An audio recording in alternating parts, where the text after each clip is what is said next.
शार्दुल की नजर अपनी छोटी सौतेली बहन पर पड़ी, जो विचित्र तरीके से शार्दुल को घूर रही थी।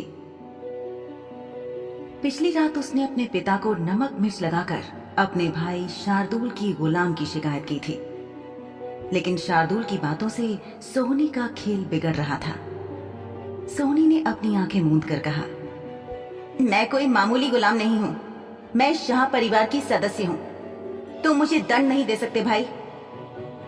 शार्दुल ने फौरन उसे जवाब दिया, तुम्हें दंड क्यों नहीं दिया जा सकता? शाह परिवार में हम सभी को सिखाया जाता है कि हमें क्या करना है और किन नियमों का पालन करना है। स्पष्ट रूप से तुम यहाँ अपनी सीमाओं को नहीं समझ पाई हो।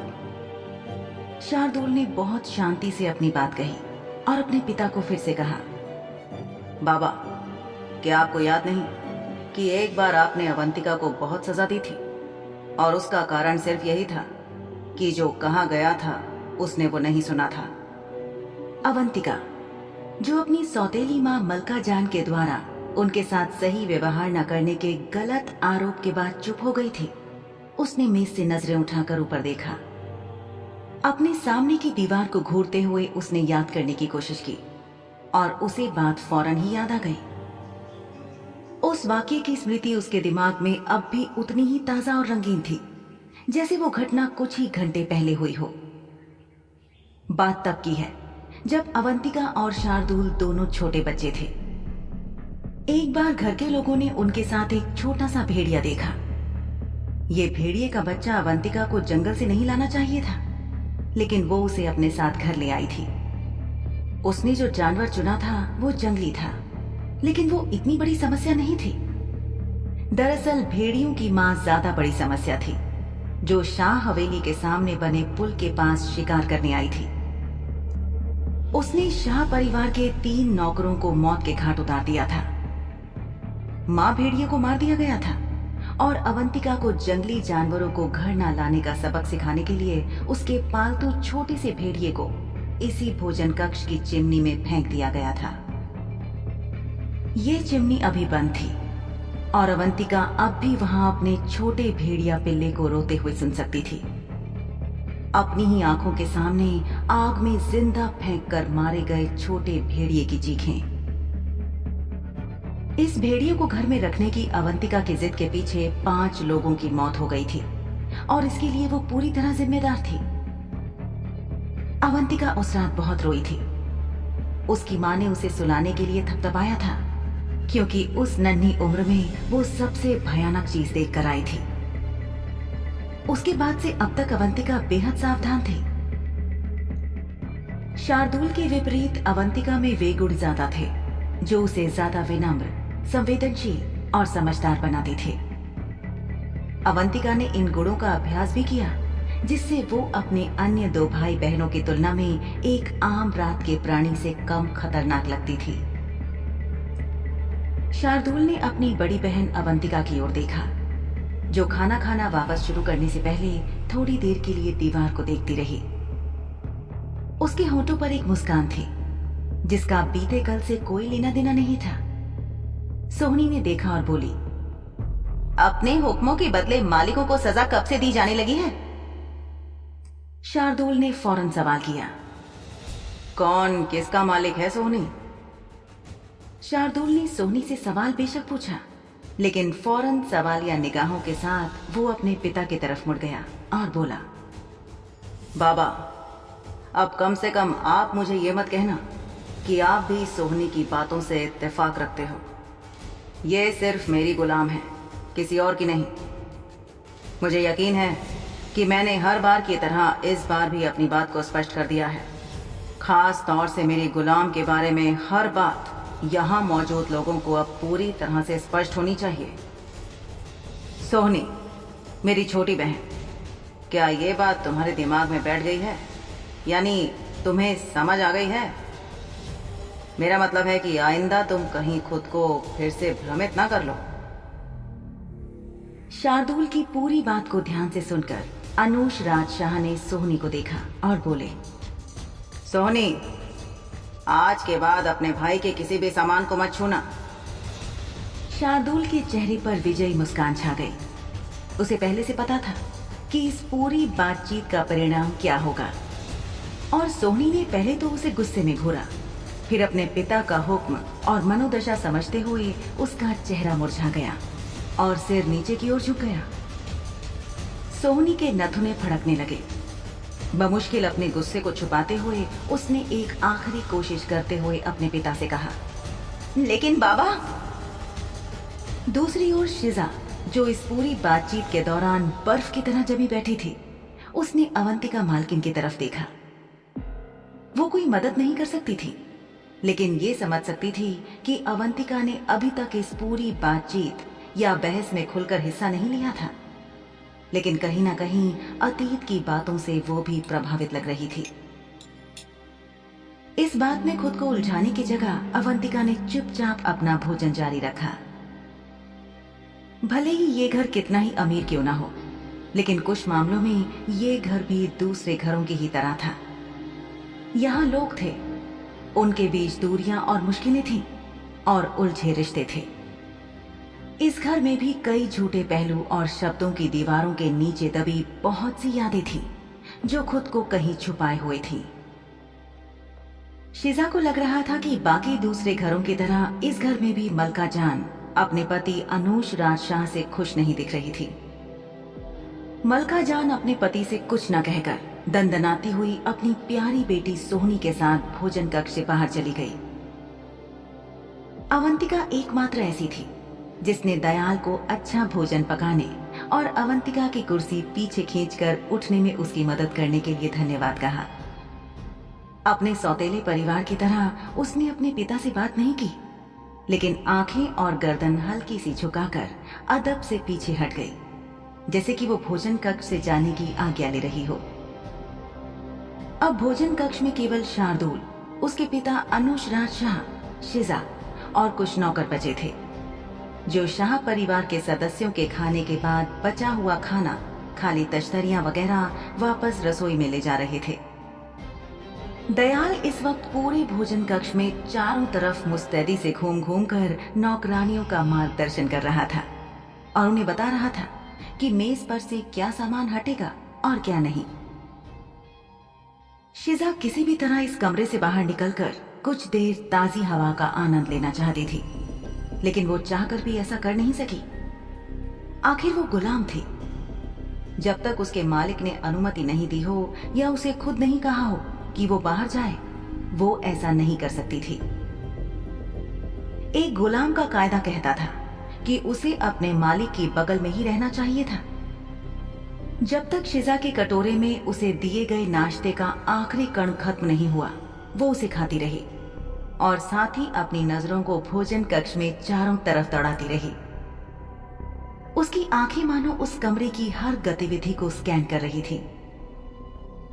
शिजा ने उन दो नौकरानियों को देखा जिनसे वो रसोई में मिली थी। ये वही दो लड़कियां थीं जिन्होंने उसके साथ बदतमीजी की थी। इस वक्त भले ही वे सब एक ही कमरे में थे, लेकिन इन नौकरानियों, बल्कि यहाँ तक कि किसी भी नौकर की नजरें जिस जगह पर वो काम कर रहे थे उस जगह से बहुत ज्यादा दूर नहीं घूमती थी। यानी उनकी हिम्मत नहीं थी कि नजर उठाकर किसी व्यक्ति या चीज को देख सके। इन सभी नौकरों को घर के नियमों का पालन करने के लिए प्रशिक्षित किया गया था।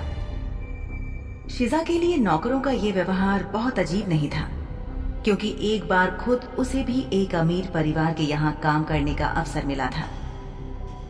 उस घर में सभी को घर की मर्यादा का पालन करना पड़ता था। शिजा ने 2 सप्ताह से भी कम समय तक उस घर में नौकरी की थी।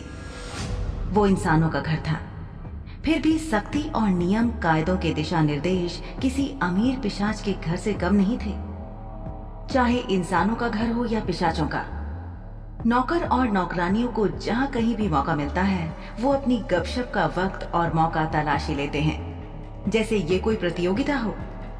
हाँ, शिजा ने इन नौकरानियों को भी गपशप करने वाली कहा, क्योंकि जिन लोगों के पास अपने जीवन में करने के लिए और कुछ नहीं होता, वो खुद चाहे कुछ भी सही करे या ना करे, लेकिन दूसरों पर हंसते रहना ऐसे लोगों की फितरत होती है। शिजा सोच रही थी कि आपस में ये लोग चाहे जितनी भी गप्पे हाँक लें, पर अपने मालिकों के सामने ये लोग एक शब्द भी नहीं बोल सकते थे। शिजा जो अपनी ही दुनिया में गुम सोचती हुई लोगों को घूर रही थी, आखिरकार उसे लगा कि शार्दुल साहब उसे घूर रहे हैं। जब उसकी नजर अपने मालिक शार्दुल शाह से मिली तो उसने पाया कि शार्दुल साहब ने उसे लोगों को घूरते हुए पकड़ लिया था। शार्दुल ने फौरन दयाल को हुक्म दिया, दयाल, इसे वापस मेरे कमरे में ले जाओ। शार्दुल का आदेश सुनते ही शिजा कमरे में वापस जाने से पहले अपना कटोरा लेकर खड़ी हो गई और अपना बर्तन नौकरानी को दे दिया। उस नौकरानी ने खाने की लंबी मेज को साफ करने के बाद झूठे बर्तनों को एक ट्रे में रखा और कमरे में मौजूद लोगों को वहां छोड़कर भोजन कक्ष के दरवाजे बंद करके नौकरों की पूरी कतार बाहर निकल गई। दयाल अपने मालिक के हुक्म की प्रतीक्षा में हाथ बांधे खड़ा था और शिजा मेज के पास ही खड़ी थी।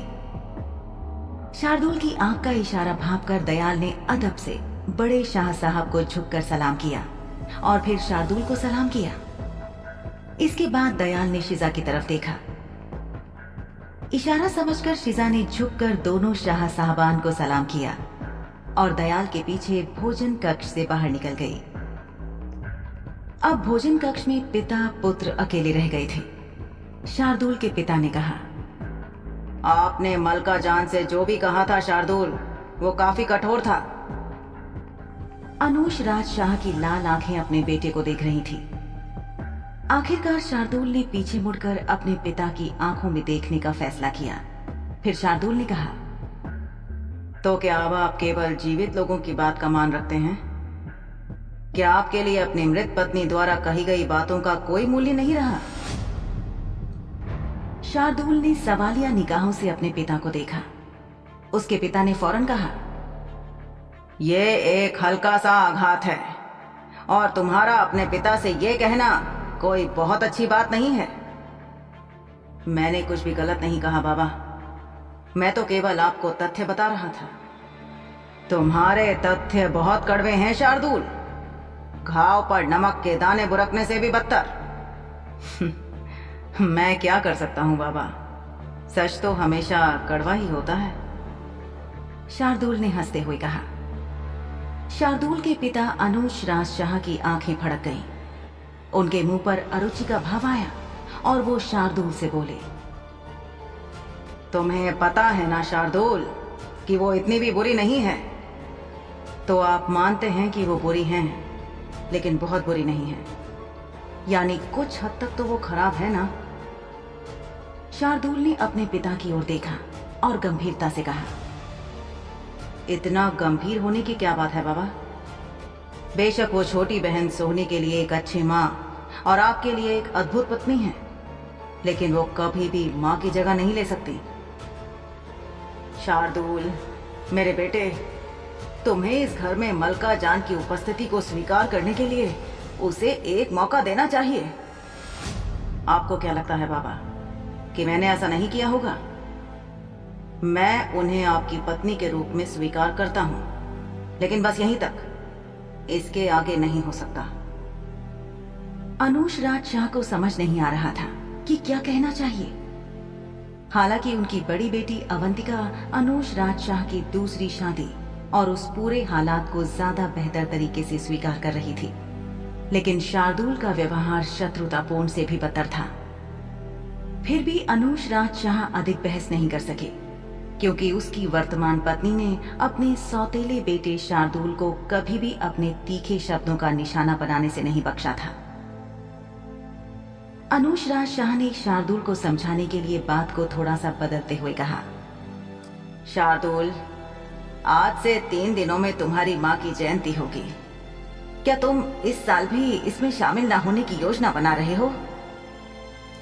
तुम्हारी माँ को बहुत खुशी होती अगर तुम इसका हिस्सा बनने के लिए तैयार होते। शार्दुल की आंखों की चमक कम हो गई। उसने अपने पिता को एक तरफा मुस्कान दी और कहा, जन्मदिन मनाने का विचार तब प्यारा होता है जब व्यक्ति जीवित होता है। माँ के जन्मदिन के आसपास का वक्त वो समय था जो शार्दुल को इन आडंबरों के कारण पसंद नहीं था। विषय बदलते हुए उसने अपने पिता से पूछा, बाबा, क्या आपको नहीं लगता कि आपकी सबसे छोटी बेटी को बेवजह बिगाड़ा जा रहा है? अनुज राज शाह ने शार्दुल के सवाल को सुनकर अपने सामने पीने के लिए रखा खून से भरा ग्लास उठाया और उसमें से एक घूंट लिया। फिर उन्होंने अपने बेटे शार्दुल से कहा, सोनी ने जरूर ये सब तुमसे ही सीखा होगा शार्दुल। बिल्कुल नहीं बाबा, कम से कम मैं तुच्छ कारणों से लोगों की बाहें उखाड़ देने की धमकी नहीं देता फिरता। आपको उस पर नजर रखने की जरूरत है। पता नहीं किसी दिन अपनी सनक में वो क्या कर बैठेगी। अनुज राज शाह ने अपना सिर हिलाया जैसे कि वो इस बात से सहमत हों। उनके चेहरे पर चिंता की लकीरें घिर आईं और उन्होंने आह भरते हुए कहा, मुझे पता है कि सोहनी ऐसी ही है। कभी कभी मुझे लगता है कि ऐसा इसलिए है क्योंकि उसे लगता है कि सबसे छोटी होने के कारण वो चाहे जो भी करे उसे छोड़ दिया जाएगा, और इस बात से मुझे काफी चिंता होती है। बाबा, मैं खुशी खुशी सोहनी के अंदर के क्रूरता को दूर करने का बीड़ा उठाऊंगा। इस बात से शार्दुल की आंखों में चमक आ गई। अनुज ने अपना माथा रगड़ा। अनुज शाह ने चिंतित स्वर में कहा, बच्चों को बड़े होने के बाद एकता से रहना चाहिए, पर तुम दोनों तो बड़े होने के बाद बहुत ज्यादा मुश्किलें बढ़ा रहे हो। कुछ पल की खामोशी के बाद अनुज राज शाह ने अपने बेटे को देखा और बोले, श्यामला के राजा तुम्हारे काम से प्रसन्न हैं। ये तो अच्छा समाचार है बाबा। अपनी दूसरी पत्नी और बेटे के बीच के झगड़े को कैसे सुलझा पाएंगे अनुज राज शाह? जानने के लिए सुनते रहिए पॉकेट FM।